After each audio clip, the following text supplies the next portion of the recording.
அஸ்ஸலாமு அலைக்கும் ரஹமத்துல்லாஹி வரகாத்து. அல்ஹம்துலில்லாஹ் ரப்பில் ஆலமீன் வஸ்ஸலாத்து வஸ்ஸலாமு அலா முஹம்மத் ஸல்லல்லாஹு அலைஹி வஸல்லம். கடந்த நாட்கள் முழுவதும் என்னை கண்ணின் மணியைப் போல காப்பாற்றி எனக்கு உண்ண உணவு, உடுக்க உடை, இருக்க இருப்பிடம், ஆரோக்கியம், சுகம், பலன், ஜீவன் எல்லாவற்றையும் கொடுத்து ஆதரித்து என்னை உங்கள் முன்னாடி சாட்சியாக நிறுத்தின என் ரப்புவுக்கு, என்னை படைத்தவனுக்கு, அல்லாவிற்கு நன்றி செலுத்துகிறேன். நான் நிற்பதும் நிர்மூலமாகாதிருப்பதும் அவனுடைய கிருபையாயும் இரக்கமாயும் கருணையாயும் இருக்கிறது. இப்போதான் 17ஆம் தேதி தான் ஆடி மாதம் முடிஞ்சது. அது இந்த ஒரு மாதம் சரியாக தூக்கம் இல்லை. ஒரே காது பூரா கொயின் கொயின் கொயின், செல்லாத்தா மாரியாத்தா பொன்னாத்தா அப்படின்னு ஒரே பாட்டு பார்த்துட்டு இருந்தேன். பார்க்க போனால் அந்த இந்து ஆலயங்களுக்கு பெண்கள் அதிகமாக செல்கிறார்கள், பார்த்திருக்கிறேன். பெண்கள் அதிகமாக போகிறார்கள். ஆண்கள் போவது எப்படி என்றால், பெண்கள் நன்றாக புடவைகளை உடுத்தி கொண்டு ஒரு தலை நிறைய மல்லிகை பூ வைத்துக் கொண்டு வாங்க கோயிலுக்கு போடானும் போது மார்க்கத்திற்காக அவன் போகவில்லை, மல்லிகை பூ வாசனைக்காக பின்னாடியே போறான். அது ஒரு ஜாலி. அவனுக்கு ஏதோ மனைவி கூப்பிடுறாங்க, நல்லா ட்ரெஸ் பண்ணியிருக்கிறாங்க, நல்லா மேட்சிங் ப்ளவுஸு, மேட்சிங் சாரீ, ஆலயத்துக்கு கூப்பிட்றாங்க. இதான் ஒரு சான்ஸு. கூட 2-3 டச்சிங் கிச்சிங் வராசில் அப்படியே போயிட்டு ஜாலி பண்ணிவிட்டு அப்படி வரலாம். ஒரு என்டர்டெயின்மெண்ட் அவனுக்கு. அதை நான் சின்ன வயதுலேருந்து நான் பார்த்துட்டு இருக்கேன். ஆமாம், பெண்கள் இல்லையே இந்துக்கள் ஆலயத்தில் இடம் இல்லை, ஆலயமே காலியாக இருக்கும். ஆண்களை மட்டும் அங்கே பார்க்கணுன்னா அர்ச்சகர் மட்டும் தான் நின்று இருப்பார். இது பெண்களுக்கு மிகவும் முக்கியமான ஒரு விஷயமாக இருக்கிறது. அதே பெண் வியாகுலப்பட்டு மன கஷ்டப்பட்டு கடவுளிடம் போய் வேண்ட வேண்டும் என்று அவள் கட்டின புடையோடு போறான்னு வச்சுக்க, பின்னாடி புருஷன் போகவே மாட்டான். அது தனியாக போய் ஊந்துன்னு கிடக்கும், ஊந்து சுற்றின்னு கிடக்க மரத்தை பின்னாடி அவங்க வீட்டுக்காரனை காண முடியாது. ஸோ இந்த அலங்காரத்திற்கு இந்த இதுக்கு ஜாலிக்காக அந்த ஆண் பின்னாடி செல்வதை நான் பார்த்திருக்கின்றேன். அவனுக்கு என்ன கோயிலுக்கு போறன்னு கூட தெரியாது. அப்புறமா அது மாரியாத்தாது, நீ போய் முருகன் கோயில் நினச்சினுக்கிறேன்னு இது திட்டம். அப்படி அவன் ஏதோ கண்மூடித்தனமாக மனைவியின் பின்னாலே சென்று அந்த நாளை முடித்து விடும். இதே நிலைதான் கிறிஸ்தவத்திற்கும். கிறிஸ்தவ ஆலயங்களில் பார்த்தீர்கள் என்றால் பெண்கள் தான் கூட்டம் நிரம்பி வழிவார்கள். பெண்கள் அதிகமாக போவார்கள். பெண்கள் அதில் வழிபாடுகளிலே கலந்து கொள்வார்கள். பீரோவிலே தன்னுடைய புடவைகளை அடுக்கும் பொழுதே இந்தந்த வாரத்திற்கு இந்தந்த புடவை என்று கணக்கு வைத்துக் கொள்வாள். பெண் புடவைகளை அடுக்கும் பொழுது தெரிஞ்சிடும், இந்த ஞாயிற்றுக்கிழமை இது, அடுத்த ஞாயிற்றுக்கிழமை அதுன்னு. அப்போ அதே மாதிரி தான் அவளும் 2 பூவை வாங்கி தலை நிறைய மல்லிகைப்பூ வச்சுட்டு வாங்க சர்ச்சுக்கு போகலாம்னோடனே இவர் ரோபோ மாதிரி பின்னாடி கிளம்புவார். அதில் என்னன்னு தெரியாது அவருக்கு. ஒரு சந்தோஷம், ஒரு ஜாலி. அது சண்டே என்பது கிறிஸ்தவர்களுக்கு ஒரு எஸ்கேஷன் டே, ஒரு நாள் ஜாலி. அது ஜாய்ஃபுல் டே. அது மனைவியோடு போகலாம், குழந்தைகளோட போகலாம், சந்தோஷமாக போயிட்டு வரலாம். அதுதான் அவர்கள் என்டர்டெயின்மெண்ட். இப்படி இதான் அவங்களுடைய வழிபாடுகள் இருக்கிறது. தாவீது அலைஹிஸ்ஸலாம் சங்கீதம் சபூர் வேதத்திலே சொல்கிறார், சங்கீதம் 122:1, கர்த்தருடைய ஆலயத்திற்கு போவோம் வாருங்கள் என்ற போது மன மகிழ்ச்சியா இருந்தேன். எல்லாம் கூப்பிடுறாங்களாம், தாவீது அலைஹிஸ்ஸலாமே கர்த்தருடைய ஆலயத்திற்கு வாங்க தொழுது கொள்ளலாம் என்று சொல்லும்போது எனக்கு மன மகிழ்ச்சி ஏற்பட்டது அப்படின்னு சொல்றாரு. அப்ப மன மகிழ்ச்சி அவருக்கு ஒரு பெண்ணுடைய மல்லிகை பூ வாசனையினாலும் ஒரு பெண்ணுடைய அலங்கார உடையினாலும் அவருக்கு வரவில்லை. அடுத்ததாக சொல்கிறார் சங்கீதம் 96:6 என்ன சொல்றாரு, பரிசுத்த அலங்காரத்தோடு கர்த்தரை தொழுது கொள்ளுங்கள், கர்த்தருக்கு முன்பாக அஞ்சி நடுங்குங்கள். பரிசுத்த அலங்காரத்தோடு நீங்கள் கர்த்தரை தொழுது கொள்ளுங்கள் அப்படின்னு சொல்றாரு. பரிசுத்த அலங்காரம்னா என்ன? இந்த இச்சை, பொறாமை, வன்கண், போட்டி இதெல்லாம் இல்லாம அமைதியோடும் அடக்கத்தோடும் சாந்தத்தோடும் இதுதான் பரிசுத்த அலங்காரம். இந்த பரிசுத்த அலங்காரத்தோடு கர்த்தரை தொழுது கொள்ளுங்கள் என்று கிறிஸ்தவ தேவாலயங்களிலே நீங்கள் நுழைந்தீர்கள் என்றால் முதல் வசனம் அதான் இருக்கும், பரிசுத்த அலங்காரத்தோடு கர்த்தரை தொழுது கொள்ளுங்கள். என்ன பரிசுத்த அலங்காரம் திரும்பி பார்த்தா, ஐப்ரோ பிளக்கிங் பண்ணிட்டு இருக்கோம், ஹேர் ஸ்ட்ரைட்டனிங் பண்ணிட்டு இருக்கோம், ஹேர்ல கலரிங் இருக்கும், ஒன்று பர்கண்டி இருக்கும், ஒன்று ப்ரௌன் கலர்ல இருக்கும், ஸ்லீவ்லெஸ்ஸு, லெக்கின்ஸு, விதவிதமாக கிளிப்பிங்கு, டிஃப்ரெண்டாக கிளிப்பு, கலராக. அங்கே வாலிபர்கள் பரிசுத்த அலங்காரத்தோடு தொழுது கொள்ளலாம் தான் உள்ளே வருவான். இந்த அலங்காரத்தை பார்த்த உடனே அவனுக்கு கடவுள் யாரு என்ன இதை தொழுதுகிட்டு இருப்பான். பார்த்துட்டு என்னடா இவ்வளோ அட்டகாசமாக இருக்குது என்ன அது பார்க்கும், எஸ்தர் பார்க்கும், ஜூலி புடவை நல்லா இருக்குது, பட்ட பாடா இவ்வளோ பெரிய பார்டர் வச்ச புடவை எடுத்துருக்கிறாளேவா அப்படின்னு பார்க்கும். எஸ்தர் இப்போ சர்ச்சை முடிச்சோன்னே அதான் எங்கே எடுத்த, RNKவில் எடுத்தேன் நான். நீ எங்கே எடுத்த? நான் போத்தீஸில். ஐயோ இந்தியா சில்க்ஸில் ரொம்ப நல்லா இருக்கு ஆண்டி, நீங்கள் அங்கே போகலாம், நீங்கள் அடுத்த வாரம் போனீங்கன்னா. இதுதான் அவருடைய வழிபாடு. இது நான் சுவாரஸ்யமாக இருக்க வேண்டும், நீங்கள் சிரிக்க வேண்டும் என்பதற்காக சொல்லவில்லை. என்னுடைய வாழ்க்கையில் கிறிஸ்தவ வழிபாடுகளை பார்க்கும்போது ஏற்பட்ட காரியங்கள் இதெல்லாம். பெண்கள் அதிகமாக செல்வது தங்களுடைய ஆடை அலங்காரங்களை காட்டுவதற்காக, தங்களுடைய பெருமை அடித்துக் கொள்வதற்காக. சர்ச்சை முடிச்ச உடனே சொல்லுவாங்க, இவன் இங்கங்க 30 லட்சம் கொடுத்து இந்த இன்ஜினியரிங் சீட் வாங்கி கொடுத்தேன் தெரியுமா? ஐயோ அப்படியா, நான் 20 லட்சம் கொடுத்து இந்த ஸ்டாஃப் நர்சிங் ட்ரைனிங் வாங்கினேன். இந்த பெருமைகள் இதுதான் அவர்களுக்கு அதிகப்படியான ஒரு விஷயமாக இருக்கும். பெண்கள் அதிகமாக தன்னுடைய ஆடைகளையும் அலங்காரத்தையும் அவர்கள் வெளிப்படுத்தி காட்டுவதற்காக அந்த ஆலயங்களிலே, இந்துக்கள் ஆலயமாக இருந்தாலும் சரி, கிறிஸ்தவ தேவாலயங்களாக இருந்தாலும் சரி, அவர்கள் அங்கே செல்வதற்கு காரணம் இருக்கிறது. நமது திருமறை குர்ஆன் கூறுகிறது, ஆதாமை படைத்து வானவர்களை அவர்களுக்கு கட்டளையிடுங்கள் என்று அல்லாஹ் கட்டளையிட்ட போது இப்லீஸ் என்கிற ஒரு வானவர் அவரை வணங்குவதற்கு மறுத்தான். அப்ப கேட்கிறாரு, இப்லீஸே ஆதாமுக்கு அடிபணியுங்கள் என்று நான் சொல்லும் போது அவனை வணங்குவதை விட்டு உன்னை தடுத்தது எது? நீ என்னை நெருப்பால் படைத்தாய், அவனை மண்ணினால் படைத்த. ஓஹோ அப்படியா, சரி. நீங்க மனிதனை மேன்மைப்படுத்தி இருக்கிறீர்கள், அவன் உங்களுக்கு நன்றி செலுத்துவராய் நீங்கள் காண மாட்டீர்கள். நீங்கள் வாழ்நாள் முழுவதும் அவனை நான் திசை திருப்புவேன், வலப்பக்கம் இடப்பக்கமும் இருந்து அவனை திசை திருப்புவேன், எனக்கு கால அவகாசம் தாருங்கள் என்று குர்ஆனில் கேட்டுக்கொண்டான். இந்த பைபிள் என்றப்படுவது ஒரு சாதாரண விஷயம் அல்ல, இது உலக மகா சரித்திரம். இது பைபிள் அலட்சியமாக நினைத்துவிட வேண்டாம். ஒருவேளை மனிதனுடைய கற்பனை சில அதை பதிந்திருந்தாலும் பைபிள் என்று சொல்லக்கூடிய கிறிஸ்தவர்கள் வேதம் அல்ல யூதர்கள் வேதம், அது உலக மகா சரித்திரம். அது உலக அந்த சரித்திரத்தில் இங்கே மனிதர்களை வழிகெடுப்பேன் என்று சொல்லி வெளியேறின அந்த ஷைத்தானுடைய தலைவனாகி இப்லீஸ் நேரா என்ன பண்றான்? பைபிள் சொல்கிறது, அவன் ஏதேன் தோட்டத்திற்குள் நுழைந்தான். எங்க நுழைந்தான்? ஏதேன் தோட்டத்திற்குள். சொர்க்க பூமி, இறைவனை மனிதனை படைத்து சொர்க்கத்திலே வைத்த ஏதேன் தோட்டத்திற்குள் அவன் நுழைகிறான். பார்த்துட்டு இருக்கிறான். ஆதாம் ஏவல் 2 பேர் இருக்கிறாங்க. ஆதாம் வெளியில போற வரைக்கும் பார்த்துட்டு இருக்கிறான். ஆதாம் வெளியில போனோடனே போறான் பெண்ணுகிட்ட. ஏனென்றால் பெண்கள் புகழ்ச்சிக்கு அடிமையாவார்கள் என்று தெரிந்தது. அவர்களை புகழ்ந்தால் அவர்களை மாற்றி விடலாம். ஆண் அப்படி அல்ல என்பதை தெரிந்தவனாய் அந்த பெண்ணிடத்தில் சென்று, ஏவாளே இந்த கனியை புசிக்க வேண்டாம் என்று கர்த்தர் கட்டளையிட்டாரா? ஆமாம், தேவனாகிய கர்த்தர் இந்த தோட்டத்தில் உள்ள சகல விருட்சத்தின் கனிகளை நீங்கள் புசிக்கலாம், ஆனால் இந்த தடுக்கப்பட்ட மரத்தின் கனியை நீங்கள் புசிக்கவே கூடாது. கர்த்தர் உங்களை தடுத்து விட்டார். ஏன் தடுத்து விட்டார்? நீங்கள் தேவர்களைப் போல ஆகிவிடுவீர்கள். நீங்கள் இந்த கனியை புசித்தால் தேவர்களைப் போல ஆகிவிடுவீர்கள், நீங்கள் தேவதை ஆகிவிடுவீர்கள். அந்த காரணத்தினாலே கர்த்தர் உங்களை அந்த கனியை புசிக்க வேண்டாம் என்று தடுத்திருக்கிறார் என்று அந்த சைத்தான் ஏவாள் மதிமயங்கி விட்டாள்.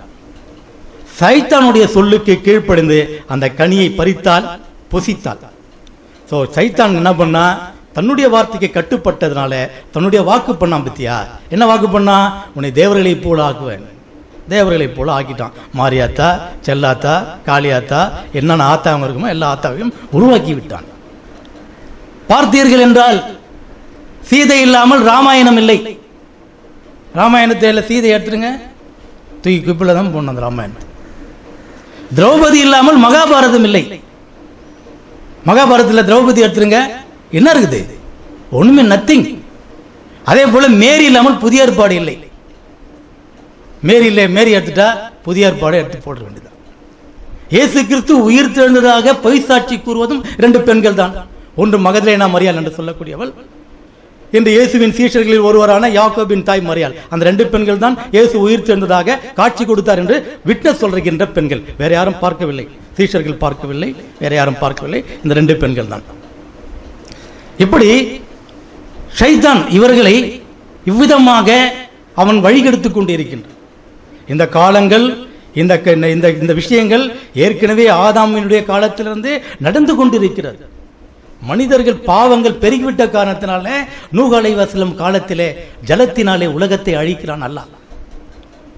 அதற்கு பிறகும் அந்த பெண் தெய்வ வழிபாடுகள் ஒழிந்ததாக இல்லை. அதற்கு பிறகு நூஹ் நபியின் குமாரர்களில் ஒருவரான கூஷ் என்பவருடைய குமாரனுக்கு ஒரு நிம்ரோத் என்ற ஒரு மகன் பிறக்கிறான். அவன் மிகவும் பராக்கிரமசாலி, அவன் மிகவும் பலசாலி. தன்னுடைய வேட்டையின் வல்லமையினால் சுற்றி இருக்கிற அனைத்து நாடுகளையும் தன் கைவசப்படுத்திக் கொண்டிருக்கிறான். தன்னை கடவுள், தான் கடவுள், என்னை வழிபட வேண்டும் என்று சொல்லி கொண்டு அந்த மக்களை வழிநடத்தி கொண்டிருந்தான். நான் சூரிய கடவுள், நீங்கள் சூரியனை தான் வழிபட வேண்டும், சூரியன் தான் நமக்கு, சூரியன் உதித்தால் தான் நமக்கு எல்லாமே என்று சூரியனை வழிபடும்படியாகவும் அந்த சூரிய கடவுள் தான் என்றும் அவர்களுக்கு அவன் வலியுறுத்தி கொண்டிருந்தான். அந்த நேரத்திலே அந்த நிம்ரோத் என்கிறவன் மரித்து போகிறான். அவருடைய மனைவியினுடைய பெயர் செமிராமிஸ். செமிராமிஸ் என்று கர்ப்பமாக இருக்கிறார். கர்ப்பமாக இருக்கிற செமிராமிஸ் என்ன செய்கிறாள்? அந்த நிம்ரோத் தான் என் வயிற்றில் கருவாக உருவாகி இருக்கிறான் என்று சொன்னவுடன் அந்த மக்கள் அதை ஏற்றுக்கொள்கிறார்கள். குழந்தை பிறக்கிறது. ஒரு தாய் ஒரு குழந்தையை கையில் ஏந்தி வைத்துக் கொண்டிருக்கிறதை போல. இதுதான் பாபிலோனிய ரகசியம். பாபிலோனுடைய பெண் தெய்வ வழிபாடு இதிலிருந்து தான் ஆரம்பம். இதுதான் ஹெட் குவார்டர்ஸ். அந்த ஒரு தாய் தன் கையிலே குழந்தையை ஏந்தி வைப்பதை போல அவர்களுக்கு சிலையை வெடித்து அதை உருவாக்கி அந்த பெண் தெய்வ வழிபாடு இருந்து கொண்டு வந்தது. இதை தொடர்ந்து இதன் சார்பாக தான் தீனியால் என்று சொல்வார்கள், தாகோன் என்று சொல்வார்கள், பாகால் என்று சொல்வார்கள், யூபிட்டர் என்று சொல்வார்கள், மெர்க்குரி, எல்லாமே பெண் தெய்வ வழிபாடுகள் தான் நிறைந்து காணப்பட்டது. அப்போது கர்த்தர் தன்னுடைய சமூகத்து தேவன் தன்னுடைய மார்க்கத்திற்காக ஒரு சமூகத்தை ஏற்படுத்தி இவைகள் வேண்டாம் என்று நிராகரித்து கூட தன்னால் ஏற்படுத்தப்பட்ட அந்த சமுதாயமே தேவனுக்கு இணையாக இணை வைத்து விட்டது, இணை கற்பித்து விட்டது. அதுவும் பெண் தெய்வ வழிபாடுகளிலே நிறைந்து காணப்பட்டது. ஆகையால் கிமு 587 ஆண்டு அனைத்து மக்களையும், முதலில் உலகம் அனைத்தையும், விக்கிரகத்திலிருந்து மூழ்கி கொண்டிருந்த உலகத்தை அனைத்தையும் அழித்தார். இரண்டாவது, தான் தெரிந்து கொள்ளப்பட்ட சமுதாயமாகிய இஸ்ரவேல் சமுதாயம் தனக்கு இணை கற்பித்து விட்டதற்காக அந்த சமுதாயத்தை அழிக்கிறார் 587. அந்த 587க்கு பிறகு அந்த 520ஆம் வாக்கிலே ஒரு தீர்க்கதரிசி, ஒரு தானியேல் என்ற தீர்க்கதரிசி முறையிடுகிறார். உங்கள் மார்க்கத்தை எங்களுக்கு அளித்தீர், எங்களுடைய பிதாக்களுடைய அக்கிரமங்களினாலும் எங்களுடைய செயல்களினாலும் நாங்கள் உங்களுடைய மார்க்கத்தை சீரழித்து விட்டோம். ஆகையால் நீங்கள் மறுபடியுமாக எங்களுக்கு அந்த ஒரு வாய்ப்பினை தர வேண்டும். அப்போ ஜிப்ரீல் அலைஹிஸ்ஸலாம், கேப்ரியல் என்ற தூதன் வருகிறார். கேப்ரியல் என்ற தூதன் வருகிறார். நீ வேண்டிக் கொள்ளும் பொழுதே உன் தேவை வெளிப்பட்டு விட்டது, இருந்தாலும் ஒரு வாய்ப்பு. மீண்டுமாக அந்த எருசலேம் தேவாலயம் கட்டப்படுகிறது. மீண்டுமாக அந்த காரியங்கள் தான் அவர்களுக்கு பின்தொடர்ந்து வருகிறது. அப்போது இதை முற்றுப்புள்ளி வைக்க வேண்டியவர் அந்த தானியேலுக்கு ஒரு தரிசனத்தை கர்த்தர் வெளிப்படுத்துகிறார். என்ன தரிசனம்? ஒரு நேபுகாத் நேச்சர் என்ற மனிதன் தன் கனவிலே ஒரு கனவை காண்கின்றான். என்ன கனவு? ஒரு மிகப்பெரிய சிலையை காண்கிறான். அதன் தலை பொன்னினால் செய்யப்பட்டிருக்கிறது, அது மார்பும் புயங்களும் வெள்ளியினால் செய்யப்பட்டிருக்கிறது, அதன் வயிறும் துடைகளும் வெண்கலத்தினால் செய்யப்பட்டிருக்கிறது, அதன் கால்கள் இரும்பினால் செய்யப்பட்டிருக்கிறது, அந்த பாதங்கள் களிமண்ணால் செய்யப்பட்டிருக்கிறது. அந்த ராஜாவுக்கு அப்படிப்பட்ட ஒரு கனவு வருகிறது. ஒரு கல் பெயர்ந்து உருண்டு வந்து அந்த விக்கிரகத்தை உடைத்து சுக்குநூறாக்குகிறது. இது ராஜாவுடைய கனவு. இந்த கனவை குறித்து அந்த தானியேல் தீர்க்கதரிசியிடம் ராஜா கேட்கிறார், நேபுகாத் நேச்சார், இதனுடைய அர்த்தம் என்ன? ராஜாவே, நீர் கண்டீரே, தலை தங்கத்தினாலான தலை, அது உம்முடைய ராஜ்யம். உமக்கு பிறகு ஏற்படி இருக்கிறதே வெண்கலத்தினாலான புயங்களும் மார்பும், அது பெர்ஷியா என்ற ஒரு ஆட்சி ஏற்பட போகிறது. அதற்கு பிறகு இருக்கிற அந்த வெண்கலத்தினாலான கால்கள் துடைகள், அது கிரேக்க சாம்ராஜ்யத்தை குறிக்கிறது. அதற்கு பிறகு ஏற்படுகின்ற அந்த இரும்பினாலான கால்கள் ரோம சாம்ராஜ்யத்தை குறிக்கிறது. அந்நாட்களிலே ஒரு சம்பவம் நடக்கவிருக்கிறது. அந்த சம்பவம் என்ன?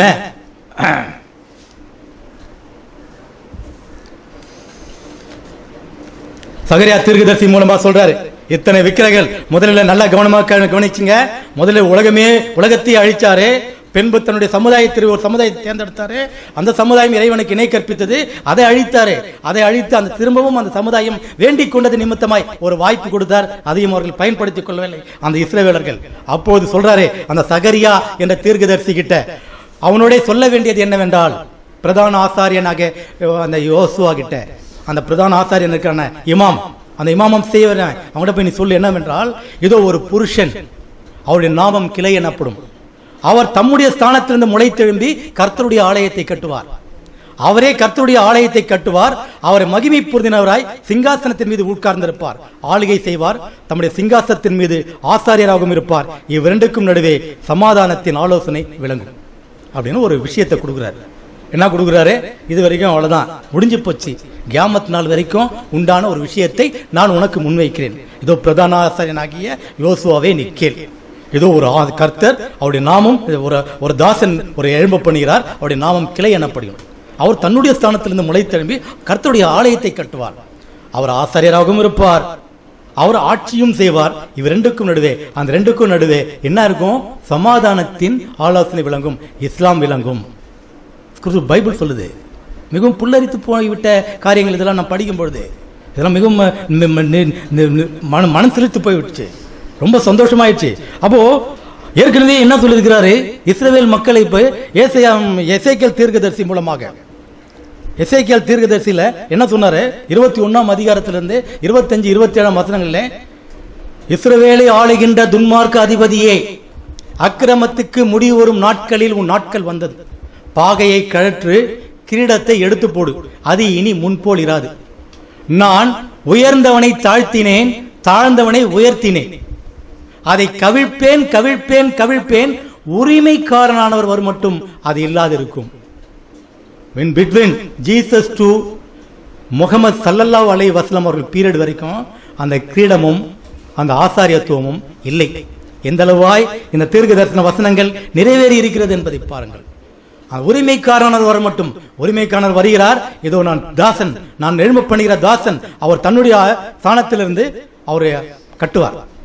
அப்போ பார்த்தீங்கன்னா அக்காலத்திலே நல்ல இஸ்லாம், அந்த இரண்டுக்கும் நடுவே சமாதானத்தின் ஆலோசனை விளங்கும், இஸ்லாம் விளங்கும். அந்த இஸ்லாம் விளங்கும், சமாதானம் விளங்கும். அக்காலத்திலே ஏசாயா தீர்க்கதரிசி 19ஆம் அதிகாரத்திலே 21ஆம் வசனத்தில் சொல்கிறார், அக்காலத்திலே நல்ல கனிகளை தருகின்ற திராட்சை தோட்டம் உண்டாயிருக்கும், அதை குறித்து பாடுங்கள். கர்த்தராகிய நான் அதற்கு தண்ணீர் பாய்ச்சி அதற்கு வேலி அடித்து ஒருவரும் சேதப்படுத்தாதபடிக்கு. ஒருத்தனாலையும் முடியாது, நீ எப்பேற்பட்டவனாலையும் இஸ்லாத்தை அழிப்பதற்கு முடியாது என்பதை தேவனாகிய கர்த்தர் என்று பல ஆயிரம் ஆண்டுகளுக்கு முன்பாகவே திட்டமிட்டு கூறிவிட்டார். ஒருத்தனும் பண்ண முடியாது, நீ தான் அழிஞ்சு போயிடுவேன். அதை ஒருவரும் சேதப்படுத்தாதபடிக்கு நான் பாதுகாத்துக் கொள்வேன் கர்த்தர் சொல்றார். அந்த இஸ்லாம் மார்க்கம் பார்த்தீங்கன்னா அல்லாஹ் அக்பர், அல்லாஹ் அக்பர் பாங்கு சொல்லும் பொழுது அல்லாஹ் மிகப்பெரியவன், அல்லாஹ் மிகப்பெரியவன், அவனை தவிர இறைவன் இல்லை, முகமது அவர்கள் அவனின் இரு தூதராக இருக்கிறார் என்பதை சாட்சியிடுகிறேன். தொழுகையின் பக்கம் வாருங்கள், வெற்றியின் பக்கம் வாருங்கள். அல்லாஹ் மிக பெரியவன், அவனுக்கு இணை யாரும் இல்லை என்று சொல்லும் பொழுது அந்த இஸ்லாமிய ஆண்கள், பெண்கள் இல்லை, அந்த இஸ்லாமிய ஆண்கள் அவசர அவசரமாக தன்னுடைய சட்டர்களை வியாபாரம் செய்து கொண்டிருந்தால் அந்த சட்டர்களை இறக்கிவிட்டு, மற்ற வேலைகள் இருந்தால் எல்லாவற்றையும் எடுத்து ஏறட்டு கட்டிவிட்டு, ஆஹா பாங்கின் ஒளி வந்துவிட்டது, கடமையான தொழுகை நாம் தொழ வேண்டும் என்ற காரணத்திற்கு அந்த விரைந்து செல்வதை இஸ்லாம் மார்க்கத்தில் மட்டுமே காண வேண்டும், காண முடியும். அங்கே பெண்கள் விரைந்து செல்வதை நீங்கள் பார்க்க முடியாது. ஆண்கள் விரைந்து செல்கின்ற ஒரு விஷயம், அது உண்மையும் மகத்துவமான விஷயமாக இருக்கும். சில இடங்களிலே பெண்களுக்கு அனுமதிக்கப்பட்டு இருக்கலாம், ஆனால் அங்கே மல்லிகைப்பூ வாசனை காண முடியாது, பகட்டான பட்டுப்புடவை பார்டர்களை அங்கே காண முடியாது. தலை முதல் கால் வரை அந்த கருப்பு புர்காவை போட்டுக்கொண்டு தன்னுடைய எல்லாவற்றையும் மறைத்துக் கொண்டு பரிசுத்த அலங்காரத்தோடு கர்த்தரை தொழுது கொண்டிருக்கிறது இஸ்லாம் மார்க்கம். உன்னிடத்தில் இல்லை, நீ பரிசுத்த அலங்காரத்தோட கர்த்தரை தொழுது கொள்ளுங்கள் என்று போர்டை போட்டுவிட்டு நடிகைகளும் சீரியல் நடிகைகளை போல உள்ளே நுழைந்து கொண்டிருந்தால் யாருக்கு பரும் பரிசுத்த அலங்காரத்தோட கர்த்தரை தொழுது கொள்வதற்கு? மனிதன் பலவீனமான பாண்டம் அல்லவா? இந்த இஸ்லாம் மார்க்கத்தை மட்டும் நான் இஸ்லாமை ஏற்றுக்கொண்ட பிறகு நான் பார்க்கின்றேன், ஆஹா பரிசுத்த அலங்காரத்தோட கர்த்தரை தொழுது கொள்ளுங்கள் என்ற வசனம் இங்கே மாட்டப்பட வேண்டும். இதுதான் சரியாக இருக்கிறது. அங்கே என்ன பரிசுத்த அலங்காரம்? அல்லாஹு அக்பர், அல்லாஹு அக்பர். எனக்கு முன்பாக பெருமை இல்லை, எனக்கு முன்பாக ஆசை இல்லை, எனக்கு முன்பாக ஆணவம் இல்லை, எனக்கு முன்பாக ஒன்றும் இல்லை. அல்லாஹு அக்பர், அவ்வளவுதான். எனக்கு முன்பாக அல்லாஹ் பெரியவராக இருக்கிறான். இதுதான் பரிசுத்த அலங்காரத்துடைய கர்த்தரை தொழுது கொள்கின்ற ஒரு ஸ்தலம் இஸ்லாம் மார்க்கத்தை மட்டும்தான் காண்கின்றேன். மற்ற ஏனைய மதங்கள், ஏனைய மார்க்கங்களுடைய வழிபாடுகளை பாருங்கள், இஸ்லாம் மார்க்கத்துடைய வழிபாடுகளை பாருங்கள். எது உண்மையான மார்க்கம்? அது அல்லாஹ்வினுடைய மார்க்கமாக இருக்கிறது. அது ஒருவரும் சேதப்படுத்தாதபடிக்கு அது அல்லாஹ்வுடைய மார்க்கமா இல்லைன்னா இங்க நம்மளும் பாய் மாங்க கூட பூவை வச்சுக்கின்னு ஜிலு ஜிலு புழுன்னு போய் வந்திருப்பாங்க. அது அல்லாஹ்வுடைய மார்க்கமாய் இருப்பதால் தான் அதற்கு கட்டுப்பாடுகள் வரையறுத்து அதை அழகாகவும் நேர்த்தியாகவும் அது செயல்பட்டு கொண்டிருக்கிறது. நான் பார்த்தேன், எங்கள் வீட்டு பக்கத்திலே ஒரு பெண் அந்த நேரத்தில் அவள் ஆலயத்திற்கு போகுது, அந்த கோயிலுக்கு போகுது, இந்து பெண். அந்த நேரத்தில் அந்த எதிர்க்க ஒரு பெண் வந்துச்சு, ஏன்னா நீ பணம் கட்டலையா, சீட்டு பணம் அப்படின்னு சொல்லிட்டு போய் இல்லக்கா அப்படின்னு, இரு நான் கோயிலுக்கு போறவனை வந்து கவனிச்சுக்கிறேன். கோயிலுக்கு போயிட்டு வந்து அவசரமாக தன்னுடைய புடவையை கட்டி வீசி எறிந்து விட்டு கோபமாக வெளியேறுகிறது. அந்த பெண்ணை கேட்க வேண்டும், அவள் 4 வார்த்தை நாக்கு பிடிங்கி கேட்கணும். இதே போலதான் கிறிஸ்தவ சகோதரிகளும் கிறிஸ்தவ ஆண்களும் தன்னுடைய என்ன ரோஷத்தோடு என்ன கோபத்தோடு அந்த ஆலயத்திற்கு செல்கிறார்களோ அதே கோபத்தோடு தான் வெளிவருகிறார்கள். ஆனால் இஸ்லாம் மட்டுமே, ஒருவேளை நம் கடன்பட்டவன் மீது கோபப்பட்டு கொண்டு அந்த தொழுகையிலே சஜ்தா செய்யும் போது நம்முடைய கோபங்கள் மாறிவிடுகின்றது. அவனை மன்னிப்போமா என்ற இறையச்சத்தை ஏற்படுத்துகிறான் இறைவன். ஏனென்றால் அது அவனுடைய மார்க்கம். இறைவனுடைய மார்க்கத்தில் மட்டுமே இறையச்சத்தை காண முடியும். நான் சிகரெட் பிடிப்பேன், குடிப்பழக்கம் கூட இருந்தது, ஆனால் மிகப்பெரிய குடிமகன் இல்லை, வேறாக நான் பண்ணிக்கொடு. நான் கிறிஸ்தவத்தில் இருக்கும்போது என்னால் அதை விட முடியவில்லை. அப்ப காரணம் என்ன? அங்க இறையச்சம் இல்லை. இறைவனுக்கு பரவாயில்ல, சண்டே கோயில் போயிட்டு வந்து ஈவினிங் ஜாலியாக செலிப்ரேட் பண்ணலாம் பசங்க கூட, ஃப்ரெண்ட்ஸும் கூட. ஆனால் இஸ்லாம் மார்க்கத்திலே நம்ம யாரோ ஒருவர் கவனித்துக் கொண்டிருக்கின்றார். நமக்கு பின்னால் ஒரு சக்தி நம்மை கவனிக்கின்றது. தாவீது சபூர் வேதத்தில் சொல்கிறார், பரிசுத்த அலங்காரத்தோட கர்த்தரை தொழுது கொள்ளுங்கள், அவருக்கு முன்பாக அஞ்சி நடுங்குங்கள். தொழுகைக்கு முன்பாக நாம் போகும் பொழுது நமக்கு முன்பாக உருவமே இல்லாதவர்கள் உருவத்தை வைக்கிறார்கள், ஆனால் பயம் இல்லை. நமக்கு உருவம் இல்லை, ஆனால் உள்ளச்சம் உள் உணர்வு, நமக்கு முன்பாக நம்முடைய ரப்பு நின்று கொண்டிருக்கின்றான் என்பதை உணர்ந்தவர்களாய் நாம் தொழுகிறோம் என்றால் அதற்கு காரணம் என்ன? அது அவனது மார்க்கம். அது அவனுடைய மார்க்கத்தை, எந்த உலகத்தை அவன் நேர்த்தியாகவும் தெழுமையாகவும் ஒழுங்கும் கிரமமாய் படைத்தானோ அவனுடைய மார்க்கத்தையும் ஒழுங்கும் கிரமமாய் செம்மையாக வைத்திருக்கின்றான். இதுதான் உண்மை. ஆகவே இது மற்ற மதங்களுக்கும் மற்ற மார்க்கங்களுக்கும் உண்டான ஒரு வித்தியாசத்தை உங்கள் முன்னால் எடுத்து வைத்து விட்டேன். கல்லும் மண்ணும் என் கடவுள் அல்ல, கையின் சித்திரம் தெய்வம் அல்ல. கல்லும் மண்ணும் நம் கடவுள் அல்ல, கையின் சித்திரம் தெய்வம் அல்ல. ஆவியோடும் உண்மையோடும் ஆதி தேவனை வணங்கிடுவோம். ஆவியோடும் உண்மையோடும் ஆதி தேவனை வணங்கிடுவோம். நிகரே இல்லாத சர்வேசா, திகழும் ஒளி பிரகாசா, துதி போடிட என் இறைவா. 1000 நாவுகள் போதா, நிகரே இல்லாத சர்வேசா, திகழும் ஒளி பிரகாசம். கூறுவீராக அவன் ஒருவன் என்று, தேவையற்றவன் அல்ல என்று. கூறுவீராக அவன் ஒருவன் என்று, தேவையற்றவன் அல்ல என்று. யாரையும் அவன் பெறவும் இல்லை, யாராலும் அவன் பெறப்படவும் இல்லை. யாரையும் அவன் பெறவும் இல்லை, யாராலும் அவன் பெறப்படவும் இல்லை. அவனுக்கு நிகர் ஒருவர் இல்லை, அநாதி தேவனே அல்லாவே. நிகரே இல்லாத சர்வேசா, திகழும் ஒளி பிரகாசா.